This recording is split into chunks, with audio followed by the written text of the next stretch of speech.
Very good, wonderful, thank you for having me. Again, I'm Gail Hodges, I'm the Executive Director of the OpenID Foundation, and I'm very pleased to call as our first speaker to the stage, Andrew Hopkins, who is the Chief of Digital Identity and Registration for UNHCR. And as he walks up, we're gonna start a brief video, and then he's going to share his presentation. After that, we'll have a group panel discussion, and we'll invite the other panelists to come up with us. Please, come on up, Andrew. फायदा number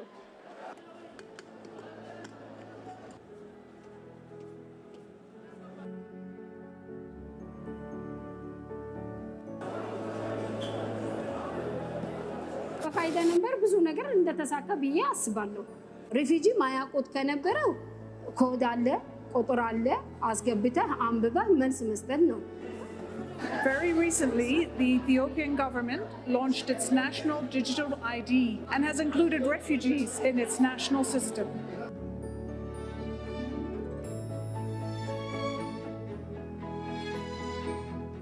This benefits the refugees to access basic services such as access to health service, access to education service, access to SIM card, access to financial service, access to other business engagements. አሁን በዚህ ቦታ ነው ህጋዊ ነኝ ፍቃድ አለኝ በአዲሱ መልክ ህይወቴ ለመቀየር ስላሰብኩት So far, over 3,000 refugees have already received their ID, and this initiative will be rolled out across all of Ethiopia. ብዙ አይነት ስራ ሰርቻለሁ ልስትሮም ሰርቻለሁ ደላላ በቃ ብዙ አይነት ስራ ሞክሬያለሁ እዚህ ሀገር ላይ ብዙ መስዋዕት ከፍያለሁ ይሄ ሁሉ ልጆቼ ለማሳደግ ከዚህ በፊት በኖርማል አይዲ ነበረ ኖርማል ፕሩፍ ሬጅስትሬሽን ነበረ ህጋዊ አይደለም የነበርኩት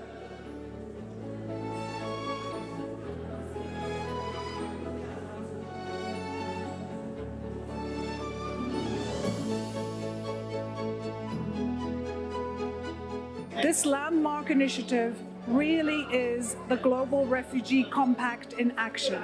It's in line with Ethiopia's Global Refugee Forum pledge to include all refugees in national systems and enhance access to documentation.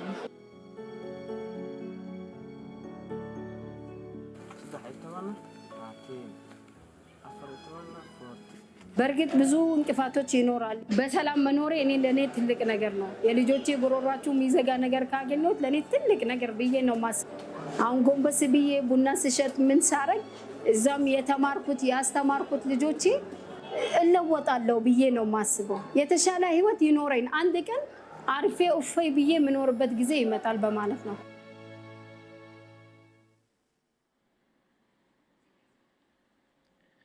Good day, everyone. My name is Andrew Hopkins. I'm the Chief of the Digital Identity and Registration Section in UNHCR.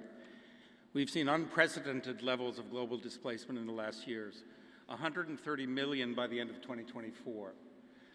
35 million of those are in Africa alone. UNHCR, the UN Refugee Agency, is here to protect people alongside governments who are forced to flee their homes due to conflict and persecution. You'd think that this photo was taken a long time ago, but it's actually very recent. It's on the South Sudan border. We deal with chaos, we deal with conflict, we deal with mayhem, and really help to support situations alongside governments in providing aid to those people who are forced to flee their countries.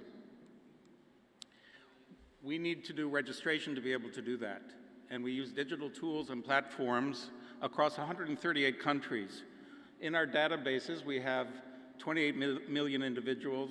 70% of those are biometrically enrolled. And globally, we have 15,000 operators supporting our systems. But why does UNHCR need to conduct interoperability? What is it for us? Well, we've seen a digital transformation across both states and international agencies over the years. And we see this as really an opportunity to get together with partners to be able to share data for what? It's for the purposes of service delivery, just like you saw in the video, where a core identity data is then used for sharing with other entities so that we can provide services and inclusion together in a joined up way. So our good data sharing practices are aiming to support services and benefits to people and help them to be included in the societies where they are hosted. This also helps local communities with the economic benefit. So the importance of interoperability for governments is also very clear. We know that comprehensive data integration enables a coordinated action, but also really contributes to the idea of a once-only approach to data collection, to registration, so that we don't have multiple entities registering people all at the same time. We want to work with a single source of truth and really create some efficiencies in the delivery of services to those who are so vulnerable. We also see that those services bring great benefit to refugees, including education, healthcare, and employment. And those who are well-skilled also can access the job market much more easily. So there are many contributions that we see coming out of these interoperability arrangements that we're working on. Also, let's not forget security. We want to know who's on the territory. We want to make sure that there's a unique identity and not multiple identities across systems, and that continuity of identity over time, because often refugees flee their countries for years, if not decades, right? So we want to make sure that there's continuity of identity with every interaction that we have with those that we are trying to help. We've made several advances in interoperability in our organization. Initially, when we had integration relationships with other partners, what would happen was we would, each time we entered into a new relationship with a partner, we'd have to go back to the developers and redevelop the system and hard code that relationship, making a very sort of complex and not very agile approach to our work. What we've done in the last 2 years is we've made a strategic shift so that we have a new platform called the Primes Interoperability Gateway, which is built to really entertain a multitude of partner integrations. So the whole system is low code, configurable, and so every time we want to integrate with a partner, we make sure that we don't have to go back to the drawing board each time, and that the system itself is configurable for that new relationship. So we see as a result, we see increased scalability, increased efficiency, and really quick adaptation of our systems in a multitude of environments. We also underpin our software with an interoperability framework, and here it's really important to say that this is sort of the how-to of the interoperability relationship. So the framework really aims to make sure that those partners that are working with us and our own field staff are able to understand what it means to follow standards, implement good architecture, and really set up the appropriate governance capabilities that we're looking to help the system stand up and stay up and be sustainable.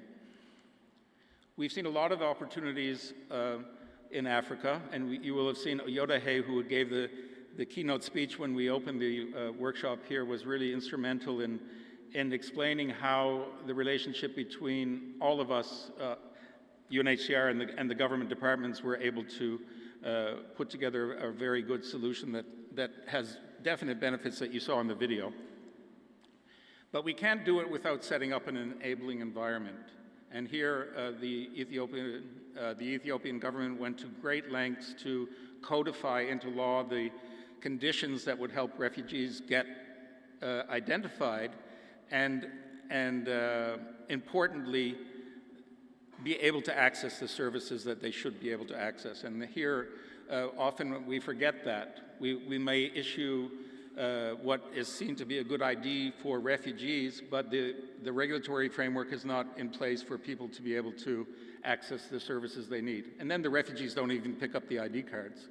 They don't bother to pick them up because they don't have benefits for them. So it's very important to set up an appropriate regulatory framework in order to ensure that the benefits and inclusion that we're seeking is built into this process.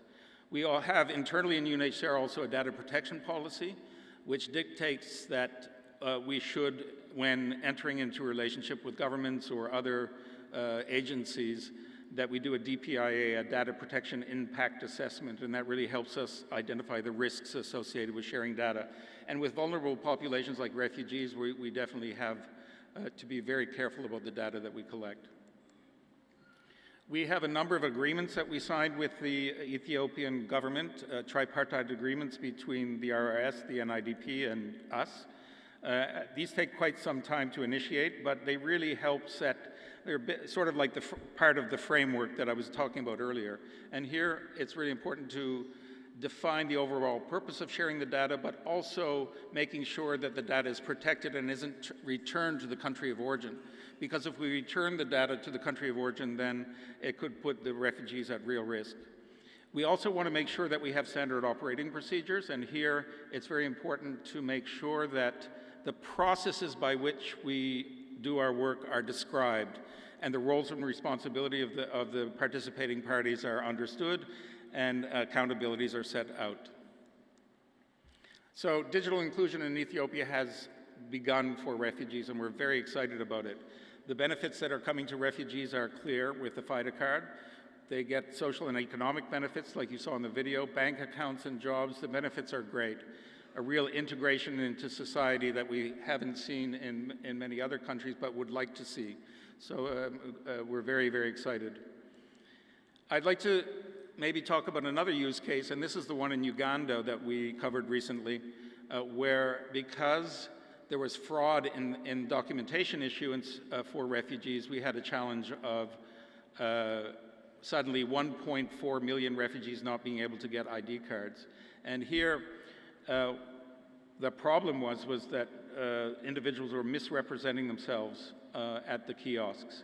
So what we did was we set up a system with the Uganda Communications Commission and the mobile networks to be able to use biometric scanners to be able to verify the identities against our holdings, our biometrics holdings, to confirm that those individuals were indeed known to the Ugandan government and UNHCR as refugees. Now this is exactly what was being done for the citizens, so it was like bringing up the capabilities of the system to be able to help refugees in a similar way as we did for nationals.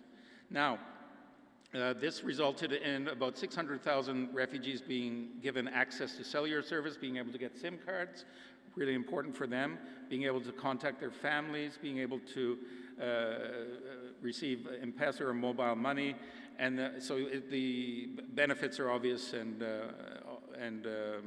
we also know that this system helps really helped fix a fraudulent situation that was prevalent in Uganda. So great numbers of refugees now able to access SIM cards in Uganda, a challenge that we overcame with government. In Kenya, food aid, very important to signal that we were teaming up with the World Food Program so that we are able to biometrically check everybody who was coming to collect food. Now you would think that why would you want to use biometrics for a bag of rice? But if there are millions of people or thousands of people collecting food, if folks are going to the back of the queue to collect benefits, obviously there's a problem. And we made a savings alongside the World Food Program, and great efficiencies were gained, savings of 1.4 million, by the way, per month, just in being able to introduce biometrics into our systems with the World Food Program. So that's kind of an interoperability where access is achieved on identity. Lastly, I wanted to talk about trusted credentials that we're trying to implement in the organization. And this really takes UNHCR out of the equation, right? When somebody is identified as a refugee, they're able to, if stopped on the street by police, for example, the police officer could have the app on his phone or her phone and be able to verify the identity because the QR code contains is not only binding to the person bearing the card, but also is trusted. In other words, it links that card to our organization and really helps with the identification of that individual. So here we're putting refugees really at the center of sharing the data, and it helps with the whole consent issue of data sharing. So our next steps really are that we are seeking similar kinds of relationships like we have with the Ethiopian government. We see that as a great use case. We want to unlock socioeconomic benefits to refugee and host communities across Africa. So we'd like you to visit our interoperability website. We hope that with all the governments here we can foster new relationships, and those have already begun, so very happy to announce that. We are having a workshop on digital inclusion with a great number of host governments and participating entities really coming to the fore to help us really present the problem of refugees in the continent and how we should include them. So with that, thank you very much, and over to you. Yeah.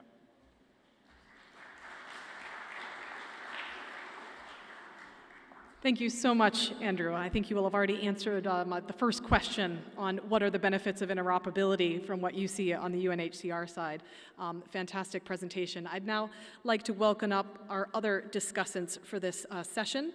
The Honorable Temelo Rabalotsi, the former Principal Secretary, Minister of Local Government, Chieftainship, Home Affairs and Police, CRVS and ID expert. He's also ID for Africa Ambassador. Lesotho, please come to the stage.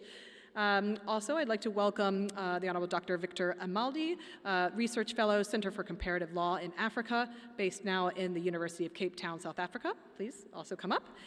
And last but not least, the Honorable Miret Woodmatas, Senior ICT Expert, Department of Infrastructure and Energy, DIE, African Union Commission. Welcome, Miret. So, everyone please take a seat, and we'll get started.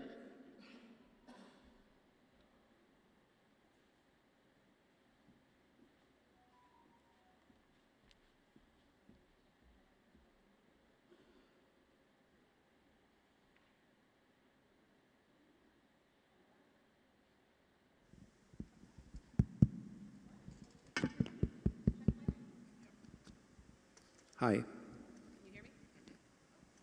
The audience hear me? Can you hear me? Okay, great, wonderful. So, to start our discussion, Andrew's already given this great talk on the benefits of interoperability, so I'm going to pass over the question to Temelo. Would you be able to share with us what you see as the benefits of Yeah, just forward this one. All right. See, that sounds better. Okay. Right, so I was just saying we've had the benefit of a deep dive into the UNHCR's manifestation, what's happening on the benefits of interoperability and the impact to countries, including Ethiopia and Kenya and others that they're already very active in, enabling interoperability. So I'd like to pass the question to Temelo on what you see from your vantage point are the benefits of interoperability. No, thank you very much, and good afternoon. I think throughout the day, undoubtedly, we have all attest to the benefits of interoperable digital ID as a driver for economic and regional integration. I think there's no doubt about that, but what I felt perhaps at the very onset I should highlight was to bring a Pan-African perspective to it. We, in Africa today, are grappling with what we call the scandal of invisibility. We continue to have communities that are there, footprint are there, but they are not known by their respective governments. Within the continent today, moving from one country to another, or one region to another, continues to be a challenge. And so for African citizens to derive and enjoy the clearing interoperable benefits that we have discussed today, I think it's important that we address the fundamental question, which is, can we proudly say that we, as citizens of the continent, will derive and enjoy the benefits of the continent while others are not? While we continue to have these prohibitive or inhibiting travel movements. And so I think what is key is to acknowledge the fact that the continents need to address the fundamentals, which is ensure that countries have robust, credible, and properly functioning civil registration integrated with digital ID. Only then, I think we'll begin to say this wonderful, this glaring interoperable benefits that we're seeing and that we have discussed throughout the day, that those will be inclusive of all sectors of our communities. So I think the argument of the benefits, there's no doubt about that. But we need to address the fundamentals and ensure that all our people are inclusive in that benefits. That's one. Two, we need to address the issue of trust. When you examine why, if one travels from region A to B, that you face with these travel restrictions, then you clearly come up with a question that the receiving state will then say, look, how do I ensure that the person before me is indeed who he claims to be? And so that's issue of trust. So we need to address the fundamentals and ensure that we build systems and frameworks that are responsive to our need and ensure that interoperability benefits the entire population. Thank you so much. So the fundamental role of that civil registry as a pillar, and then to be able to create trust between the parties to allow that wider movement of people and the benefits that will come beyond that. Very much. So let me pass over to Dr. Victor Maldi. Could you share with us, within your research, within your work, what you're seeing as the benefits of interoperability? All right, thank you very much, Chair. All right, so broadly within my area of interest, which speaks primarily on the free movement of people and how that intersects with trade, generally speaking around the challenges, particularly to how Africa is actually interacting with this idea of migration. As Tumelio has highlighted, I think one of the key issues that has stifled the process is civil registration and the fact that individuals are almost lost within their domestic setting. And the potential of these systems actually is to give visibility to these individuals. And also speaking to my research, emerging trends focus primarily on individuals such as climate migrants as well, adding to refugees, IDPs, and individuals who are generally regarded as vulnerable persons. So the potential of this system is actually to give visibility to these individuals. But again, you know, one of the concerns for me generally is how the systems actually interact perhaps with existing frameworks. And also where I see potential in terms of the benefits of a digital framework is also interrogating the frameworks that actually exist in terms of how people move across border. So within the law, you have situations where there's a broad reference to a travel document, for instance. And these travel documents are limited to a passport. And if one actually examines most of the provisions, perhaps looking at ECOWAS, for instance, ECOWAS has a provision where an individual as an ECOWAS citizen can access another member state by virtue of producing a travel document or an international health certificate. And the very concept of a travel document could be an ECOWAS passport or an international passport or any identity document recognized by a member state. So where I see potential is, you know, looking at the future. And in eventuality that trust is built, that these systems are actually recognized, it creates the possibility of expanding this existing frameworks to give recognition to these emerging trends. So the prospect in terms of law, there are provisions that recognize travel documents, and if these systems are given, recognition amongst countries, and it comes to interpreting the law based on these broad provisions, I see a chance that this systems get included and get recognition in terms of law. So that's another potential from my side. Right. Very good. So in some cases, I'm hearing that there may be good provisions in the law, but realizing that in the implementations that people need to work with, to travel across borders, there's impediments in the implementations themselves, like how it's not yet in place with the maturity it could have. Right, exactly. So let me pass over to Miret. From your perspective, from the African Union, I know this is a big area of focus amongst the African Union community. What are you thinking is the benefits of interoperability? Okay, thank you very much for the opportunity, first of all. I just would like to relate with the Agenda 2063, the Africa we want, which says prosperous, integrated, and peaceful Africa. When you talk about integrated Africa, for the integration to happen, it should be at different levels of integration should come. So at a physical layer, at the physical infrastructure level, and then also systems level also that will contribute. If you see also the African Continental Free Trade Area, so which includes free movement of goods, services,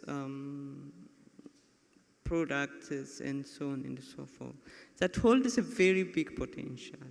Then if we are not able to have interoperable system across the continent, if we are not able to move, and then that potential will be at risk. So we expect, when we talk about interoperability as well, as I said, we have to consider at policy, regulation level as well. So we can have technical level interoperability, but whatever solutions we have in place, if you don't work different levels of interoperability, then it will be very difficult for us to have this integrated continent. We have also seen in the African digital transformation strategy, so inclusive society and economy. So when you said inclusive digital society and economy, one of the pillars is digital ID. So if we have different digital ID, that's going to be implemented across member states. If we don't have any kind of standard or guideline to make that interoperability in place, then that will be very difficult to have. So interoperability holds a very high prospect and potential for our integration. Thank you. Wonderful. So certainly, I'm hearing a broad consensus, and I think that's true in the structure of our last couple of days here at ID for Africa. The possibility and the promise of what interoperability could bring in terms of the benefits, that it's very real, in the lives of the discussants. I'd like to move on to some of the challenges that Victor was just talking about, right? You might have good policy, but that it's very hard for it to translate into the implementations. Maybe, Andrew, you can share some of what you've experienced trying to achieve those integrations in Ethiopia, in Uganda, and any of the other implementations. How would you kind of characterize the challenges on the ground of getting it done? There are, excuse me. Yes, thanks. There are many challenges that we face when undertaking interoperability initiatives. And it's not, you really have to adopt a whole of process conceptualization. It isn't just about systems, it's about people and integrating them into the processes, and that's complicated. So it's the sheer complexity of the processes and the way we collect data and which data elements should be shared, all documenting and working that out it can be very challenging. Also, if various government departments are not aligned with the approach, it can be complicated. And so we need to make sure that there's a good coordination model which allows all the parties to be at the table. And we know we have the World Bank coming in, so and in the case of Ethiopia, we had the system being built by our suppliers. So you have this sort of external bit that's really important, making sure that the APIs match. And I'm not much of a technician, but it really is technically a big leap, but also ensuring that the processes are human-centric. And here I think that's an incredibly important thing to say, because it's easy to, for example, take all the data that we have on refugees and just shift the data around. But what do the refugees say about that, for example? So I think a real challenge is appreciating the delicate nature of the data that we collect, and that it serves a purpose. And that purpose is to serve the person who needs the benefit, right? Yeah. And not the other way around. So I think it's very important for us to understand that and build those human-centric approaches into our systems. In Ethiopia, they've done that, right? What they've done in Ethiopia is they've made sure that the refugee is seeking the FIDA card. So there's a verification process in place whereby they approach the government, and then jointly with UNHCR, they are verified, and then the card, through a biometric check, produces the FIDA number and the FIDA card. So it really has to be said that these things have to be thought through. And this is why we have all these written instruments. You can't wing it, right? You cannot wing it. You have to write things down. You have to have a framework. You have to have agreements in place. You have to have the resources in place. And you have to have really the champions in each of the entities, whether it be UNHCR or the government entities, to really want to see the thing succeed. And so it's that sort of volition of getting it done right that is really important. So these are all really challenges that have to be overcome, and if you think it through, then what you have is a model for other countries to be able to do the same. Right, and I think you mentioned to me offline that you had about 7 implementations that you've launched so far, but you have tens of implementations you hope to enable. So part of the challenge is scale at this stage, right? Yeah, right, and especially in UNHCR. I mean, this is why we built a low-code system. We wanted it to be easily configurable for new integrations. And we've set up about 7 fairly large ones, many of which I didn't talk about. One very good one in Mozambique, for example, whereby refugees are getting, from refugee data that is collected at registration, are getting travel documents. So there's interoperability there in Mozambique. We also have interoperability on resettlement cases that is really important for efficiencies and continuity of identity. So when a case is designated for resettlement to, say, Norway or the United States or Canada, we have interoperable relationships with governments so that that data can be transferred. And that government then has confidence in the identity and then doesn't have to recollect the information. Yeah. So we do that with biometrics and personal data as well. Very good. But to answer the question on the tens of cases we have ahead of us, we're a small team, and we do have capacity challenges. So we have a very long list of integrations that we're looking to achieve, but each of those take effort and time. But as we go forward, we're building models like we have with the Ethiopia government, and lessons learned, I think, on how to do that more efficiently. Sounds like you'll need a lot of help from people in the audience to help do the next 40 of those implementations. Let me come over to Victor next. I know you were studying some of these issues of crossing borders and the migration. Does this sound anything you would add to the comments from Andrew on the challenges? So regarding the challenges, primarily just looking at the continent in context,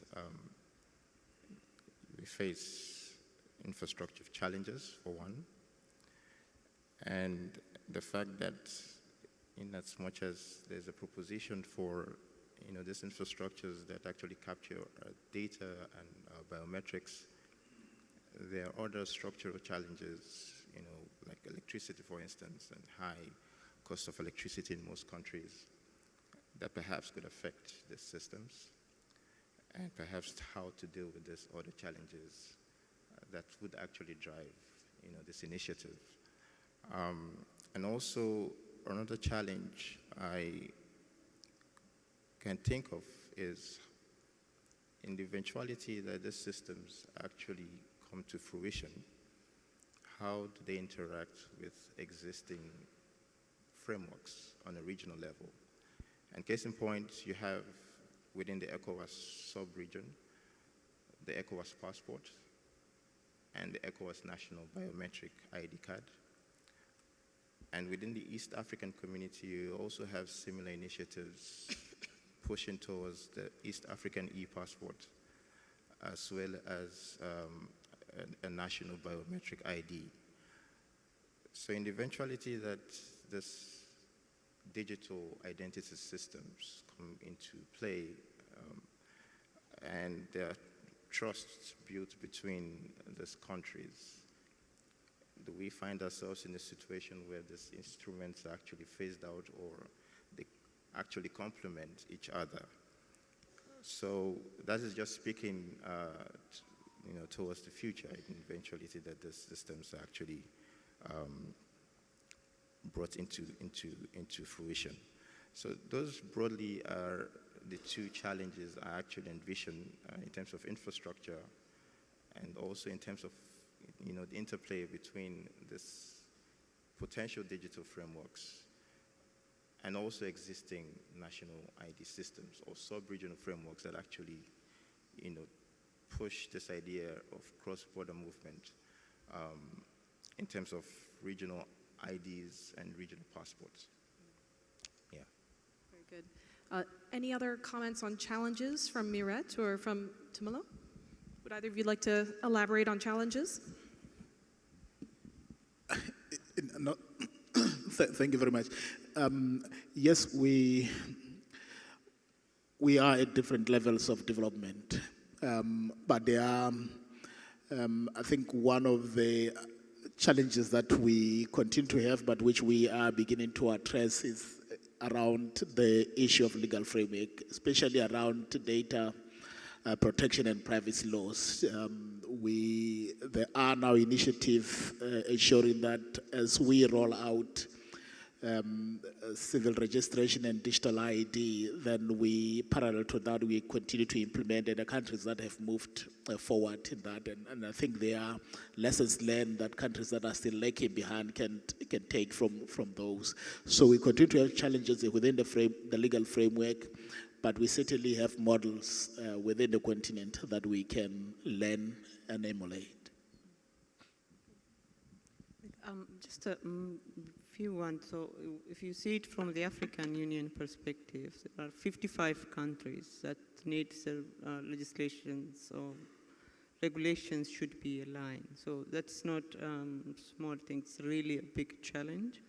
And then fragmented ID systems in each and every member state. When you talk about interoperability, then if it is not something that has been done previously, or if you have a solution on top of, not a solution, don't have a solution on top of that, then that is really a challenge that will really impact the interoperability across the continent. Good. Certainly a substantial challenge with 55 jurisdictions to contemplate, to interoperate with, and tens of partners that you're talking about. So the challenge of interoperability is within each country, right? And then across local regions like ECOWAS, but then also across the continent and of course global as well. I'm going to take some of the questions from the screen, and then if we have some time, I'm going to come back to one or two more of my own. So the top ranking question is, are there risks, I think this is probably going to come towards you, Andrew, are there risks that interoperability might lead to humanitarian data being used for non-protection purposes, such as exclusion of people who might be citizens? I think that if data is used for non-protection purposes, often we hear security voices saying, well, we need to know who's on our territory. That's all well and good, but if it's, we do get situations, for example, where we may find individuals registering in both a refugee identity system and a national ID system. So what happens when you deduplicate those systems? What does it mean for somebody who may be a citizen and has claimed refugee status in order to gain benefits? We've seen that in some countries in Africa. or vice versa, somebody who's coming into a country and says they're, because of their, we all know that ethnic groups cross borders in Africa, right? So if you have the same ethnicity now claiming a person coming in from another country claiming to be a citizen of that country, then it could present risks for them if they're in, in both systems, if you get me. So I really think that's one of the bigger risks potentially for the processes that we may put in place. It's very important to understand those risks. And I'm not saying that there should be amnesty for those individuals necessarily, but there should be some understanding that vulnerable people do things that they try to do things that help themselves, right? And I think there needs to be an understanding that it is quite possible that you'll be finding people in multiple systems across borders, and that there will be a sort of what we call in our organization a pendular movement, potentially even across borders.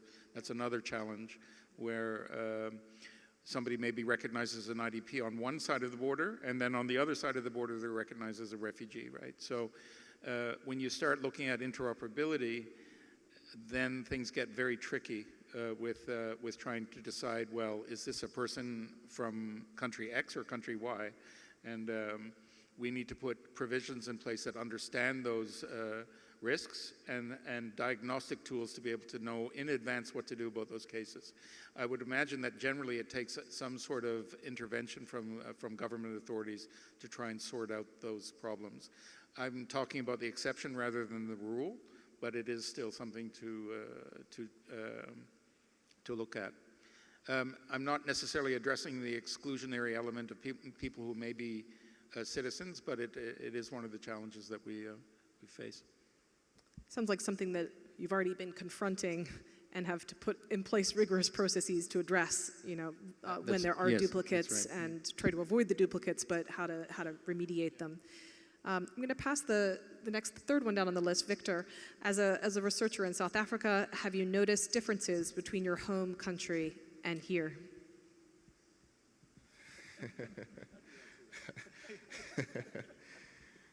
We're getting personal up here, people.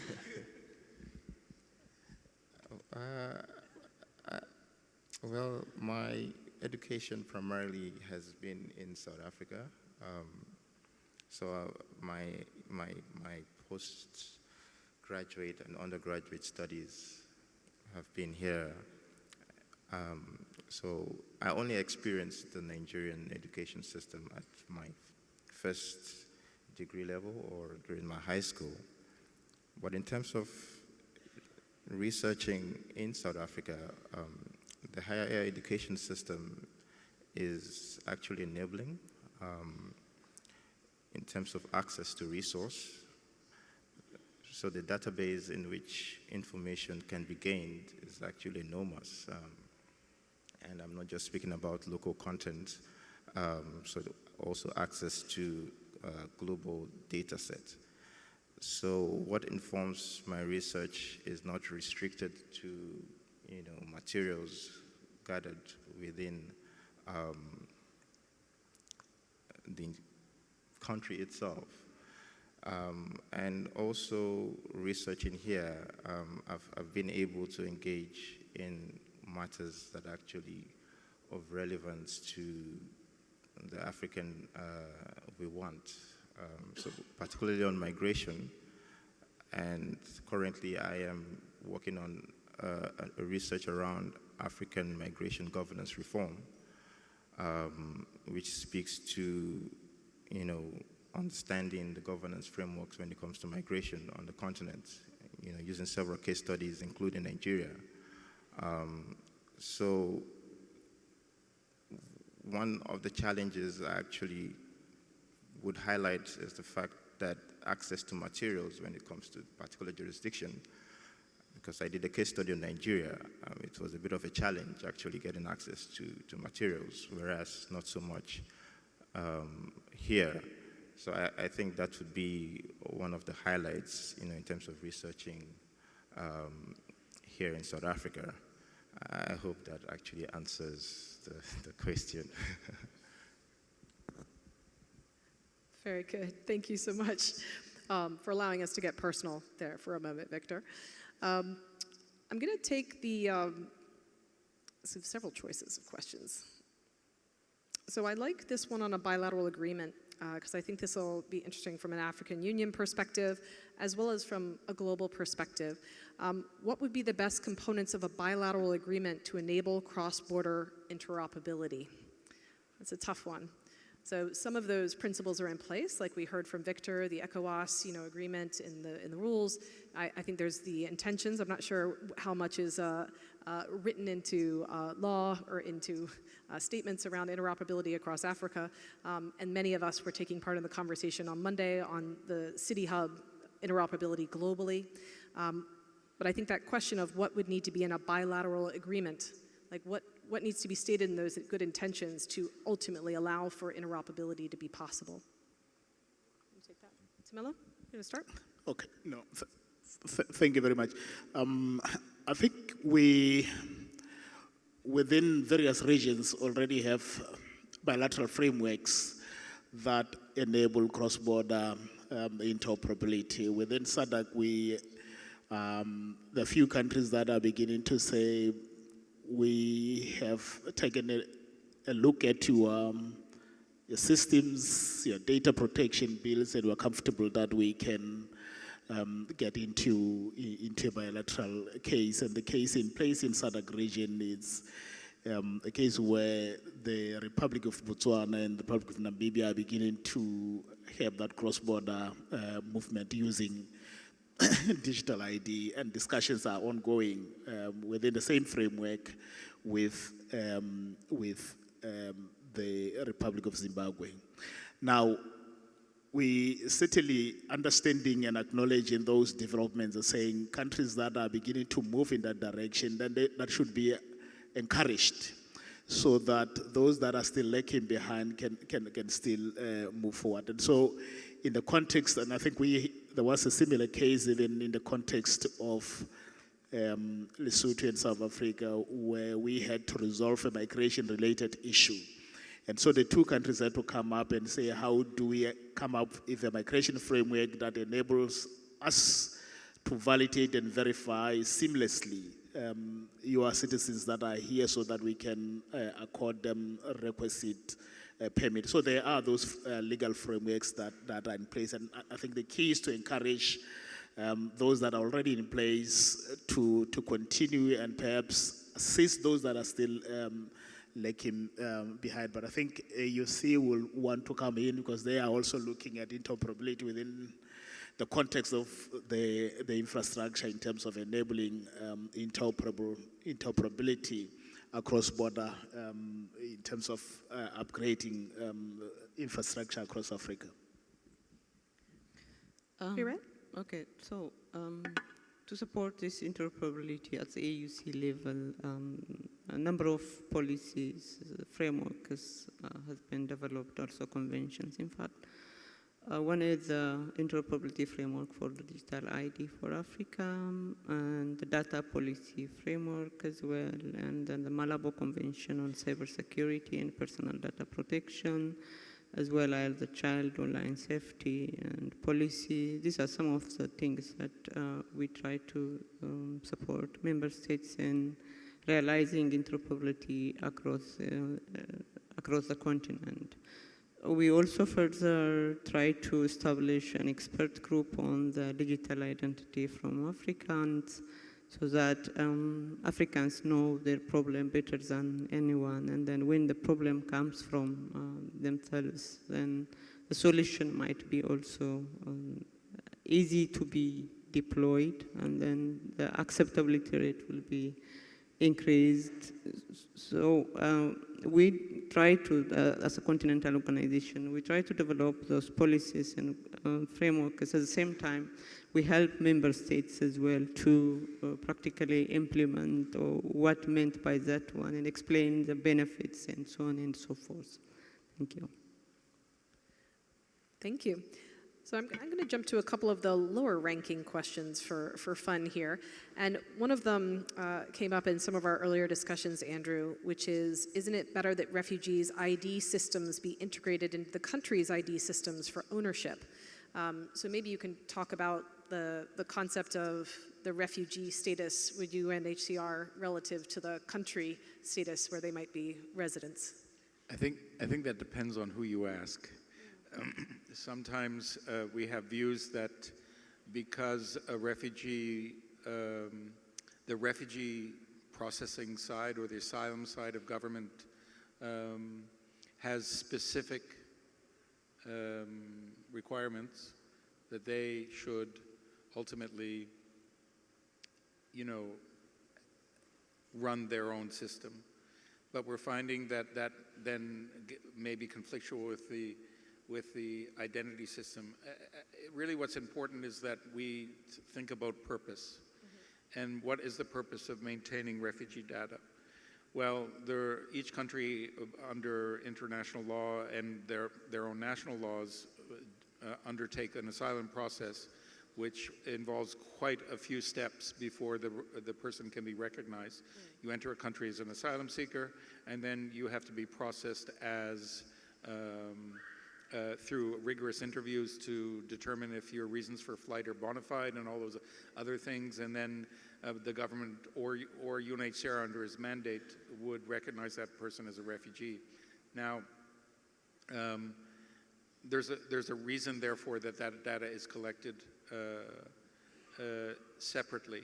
And you'll find even in the global north, things are done similarly with a system set aside for asylum and another part of that system set aside for the provision of documentation or a residency card or something.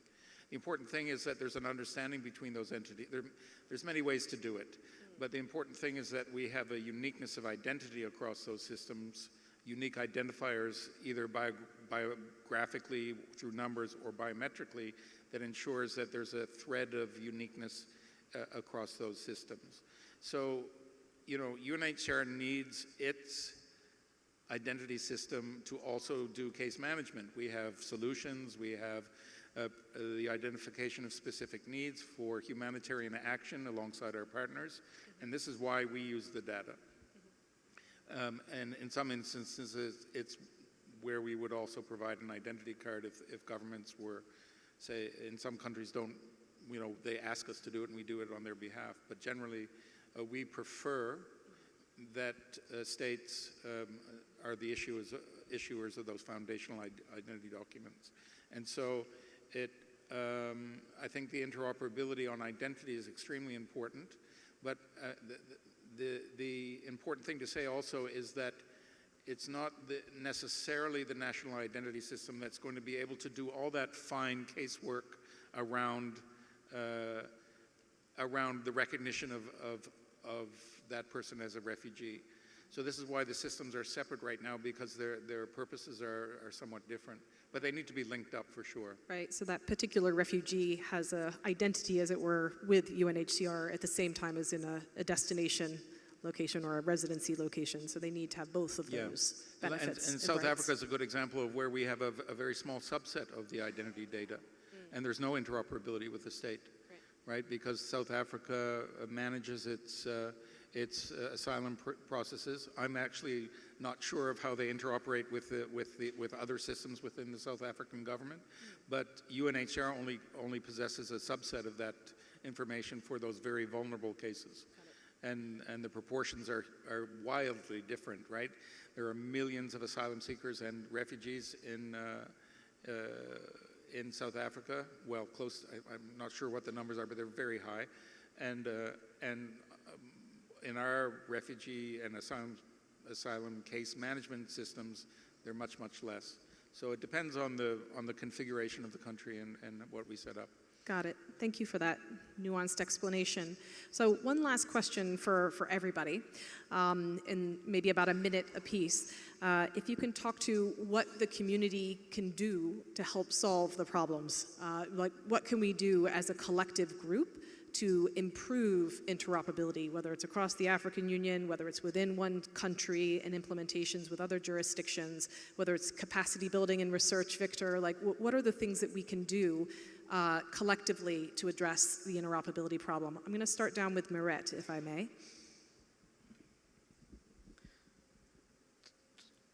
Maybe to focus on the gaps that we have already, we know where we are and we know where we want to reach. So the gaps are already somehow identified and prioritized. So the community would like to come up and then try to support in the area where we need assistance. That can be at member states level, regional level, or continental level. Maybe one critical aspect is there's a gap in a capacity building, and the capacity building aspect is something which is very critical. So when we talk about digitalization, we have a big gap in infrastructure, including data centers, even the rural connectivity, last mile connectivity. So if we want to make it practical, and then if you want to achieve or particularly inclusivity, then the support should be at all levels. I would say then prioritize, there are gaps, there are problems, and the support should be to solve that immediate and current problem, thinking sustainability in the future. Thank you. So the community can help with identifying the gaps and then working on the prioritization of the gaps and taking action against that shared plan. Is that right? Yeah. Who would like to go next? Any thoughts on what we can do? What we can do collectively to help solve these challenges of interoperability? No, I think it's it's well captured. The noting the different levels where countries, I think the community over and above the fact that we are here, we have been able to exchange views and understand where one needs to move from where he is, and I think we need to go beyond that member states be capacitated in the context of their location. So I think capacity building, having identified gaps is critical for the community so that all of us eventually derive the maximum benefits of interoperability. Very good. And that capacity building, Victor?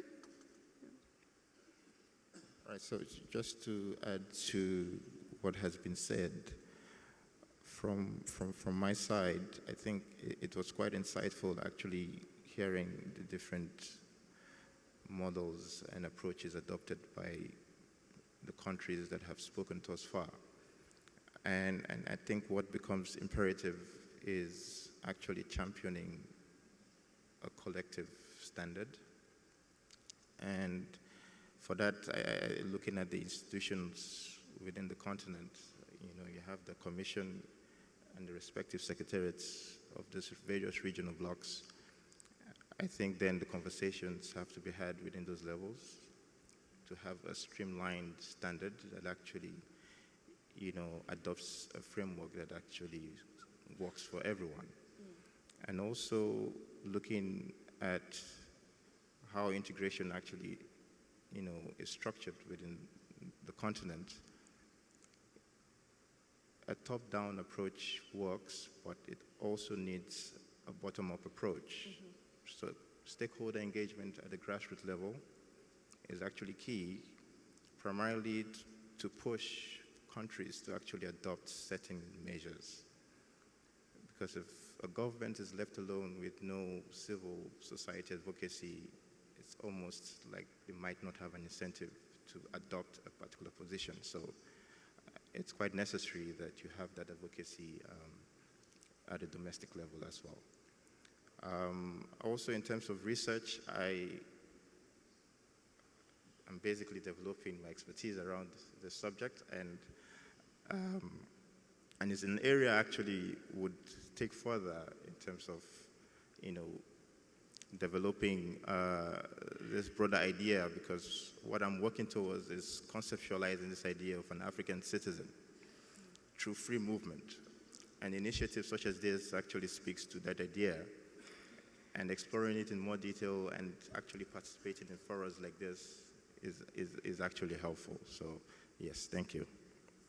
Very good. So Andrew, any comments on what you would hope for from the community? Well, a lot of it has been said already by my colleagues here, but I think what is really important is that we understand that we share data for a reason, and that's for the benefit of those who we collect it for. And so it's very important that we don't get sort of possessive about and build an ideology around sharing data. This is my data, or no, we can't share it. No, not at all. We have to put the right risk treatments in place and make sure that we understand that there are risks to sharing data. But if they're understood, the whole intent is to help, right? So we don't want to make it people or entities be siloed. We want them to coordinate and work together. So my ask would be that there's a baseline understanding of what work needs to be done in each country, especially with respect to refugees, because that's the area I work in, and you know, that we work together and look at existing models that work and learn lessons from them, and then be able to implement again until we get it right. So it's very important on behalf of refugees that I state that we want to share data. It's important to share data. That data sharing comes with big risks for refugees, but that if we do it right, we can really help a lot of people, as you saw in the video that I showed at the beginning of the presentation. So, yeah. So in conclusion, in our discussion, we've heard about, you know, the incredible benefits of interoperability. There's a kind of consensus that we're hearing in the room. There are material challenges in doing this across the African continent and within major implementations like with UNHCR. There's important roles for many different stakeholder groups to play. There's gap analysis that needs to be performed, you know, within specific implementations like UNHCR, but also across individual jurisdictions. But that there's this critical role of community engagement, right? That the stakeholders within a particular country can't do it all by themselves. A major UN organization can't do it all by themselves. Private entities are not going to magically solve these problems individually. It's a collective effort that we need to make. So very much appreciate the time of the discussants on the stage. Any of you that are interested in this concept of community engagement to help solve these problems, come and find me or some of the discussants on stage around the Sustainable and Interoperable Digital Identity Hub. It's one mechanism to try and bring people together to solve some of these cross-border interoperability challenges in a very concrete and practical way. But if I may, ask of you a round of applause for our discussants. Thank you very much.